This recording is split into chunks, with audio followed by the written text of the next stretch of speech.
A while ago I posted a version of Guitar Rag by Chet Atkins, and I've adapted this slightly and made it a little bit more accessible, because basically in the beginning it was a song. And if you find a video of Tommy Emmanuel singing this as a song on YouTube, you'll see that as well as being technically excellent, of course, there's a kind of fun with it and a passion and a movement that is very often missing in other people's performances. Even though somebody may be technically excellent, there's a little bit something extra that we're looking for. So what I'm going to do in this lesson is to split it up into maybe 4 parts. We'll see exactly how it goes. But for the first lesson, we're going to take a look at the first section and try and work out how we can try and give that same enthusiasm as someone like Tommy Emmanuel without needing to spend 2,000 hours learning how to make his fingers work exactly in the same way, because obviously the man is a genius. So this is a piece in E, and we use an E chord, and in places an E7 chord, and then we have this chord, basically an F on the 2nd fret, so F sharp, but maybe not a full F sharp, a half chord. And we also use our little finger to give that characteristic.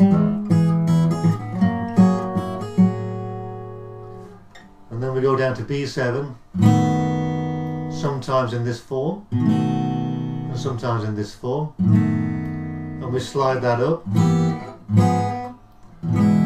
and back to E. Now I also use a kind of a hybrid chord on the 5th fret, it's A.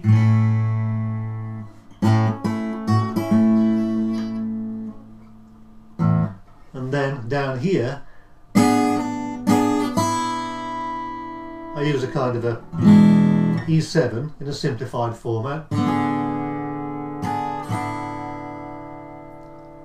And then back to the F shape on the 2nd fret, the F sharp. And then we use C7, shaped like a B7, and we move back down to start again. Now on the E7, because we're alternating and because it's Travis picking, we're damping heavily with our palm, and also with our right hand, our left hand is also damping the strings. As soon as we hit, we release a little. So I'm not hitting this string at all. I'm not hitting the 5th bass string. So basically I'm not going to play it.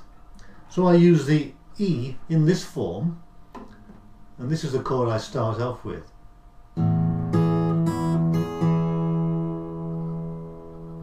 And then, as you know, we move up to the F sharp.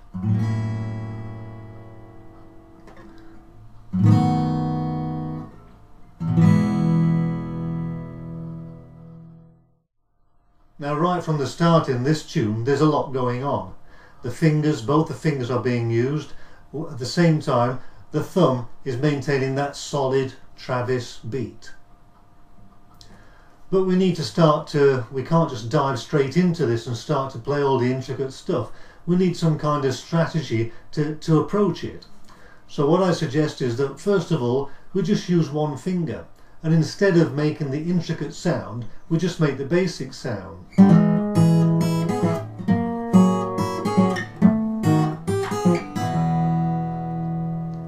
Which is quite easy, quite accessible, and later on we'll start to use our 2nd finger to make it a little bit more interesting.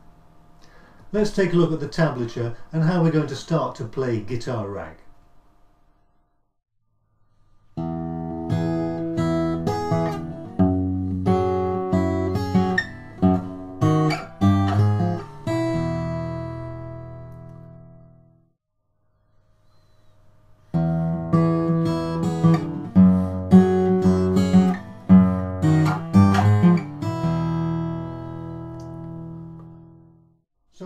this basic strategy to start to play the song,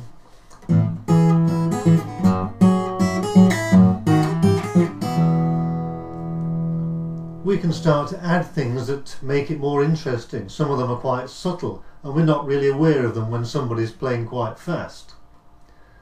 For example, we're starting to alternate here, but in fact it starts with a hammer on. And at the same time, as we move from this E chord to the F sharp chord and back down to B7, there's something that you notice. For example, we hammer on, so we have this note. And then as we move to the F sharp, this note appears again, and down to B7, and again, and down to E. So we can hit this note and make a feature of it.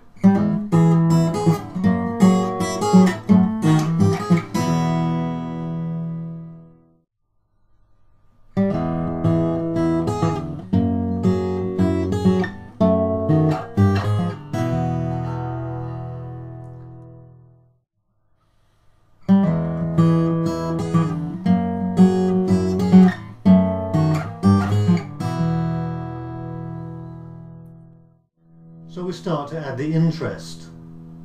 We can also change this. Instead of hitting that note directly, we move here to the F, and instead of hitting the note with a pinch and back to B7, we can hammer on. I started to do this because when you're playing at speed and you're trying to hit that note, sometimes you miss and it becomes a hammer on because you're a little bit late with your left hand. So I decided to make a feature of it.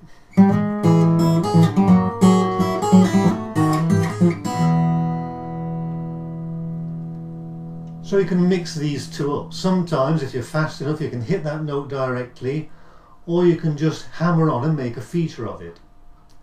Let's take a look at the tablature for that section.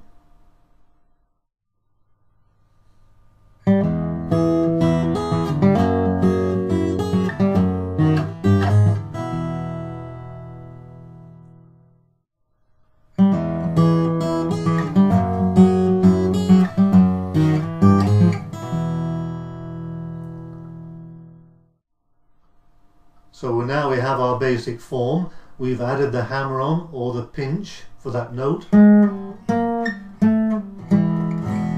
which adds to the interest. And now we want to add something, a little something, to the treble strings. At the moment we're using one finger.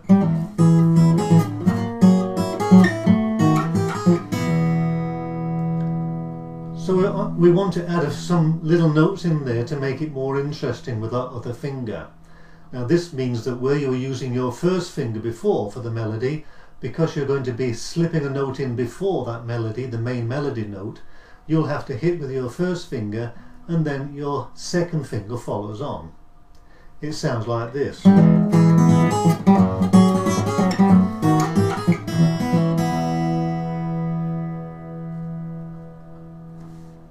Let's take a look at the final piece of tablature for this session.